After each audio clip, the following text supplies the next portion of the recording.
আসসালামু আলাইকুম। আমরা এখন আলোচনা করব এই চ্যাপ্টারের সবচেয়ে গুরুত্বপূর্ণ টপিক, যেটা এই চ্যাপ্টারের নিউক্লিয়াস বলা যায়, সেটা হচ্ছে স্লাশকি ইকুয়েশন। তাই না? স্লাশকি একটা ইকুয়েশন দাঁড় করান, যেটা দিয়ে আসলে সাবস্টিটিউশন এফেক্ট, ইনকাম এফেক্ট এবং টোটাল এফেক্ট সবগুলো হচ্ছে আমরা বের করতে পারি। আমরা সেটা আহ, ছোট ক্লাসে আমরা সেটা গ্রাফিক্যালি দেখেছি, এবার আমরা ম্যাথমেটিক্যালি জিনিসটা প্রুফ করব।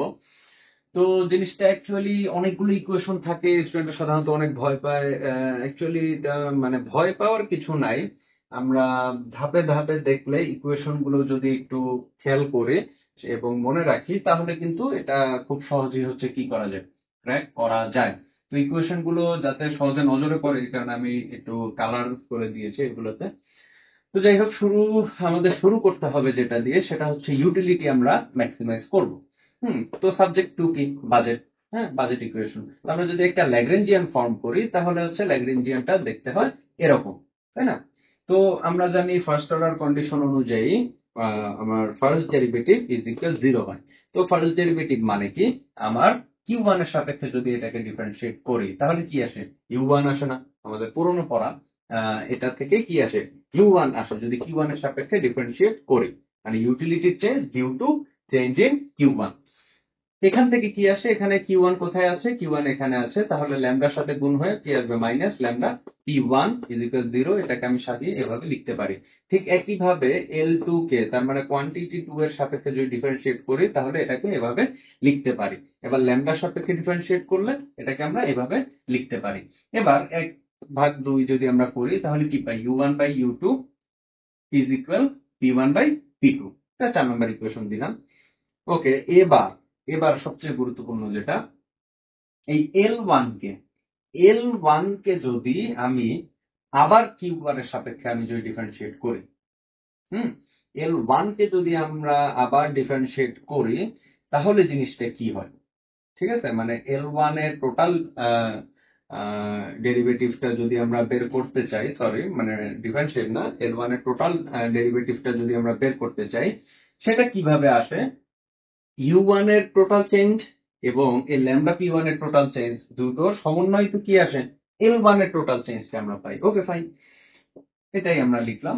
এখন ইউ1 এর টোটাল চেঞ্জ, ইউ1 এর টোটাল চেঞ্জ, ইউ1 এর টোটাল চেঞ্জটা কিভাবে হয়?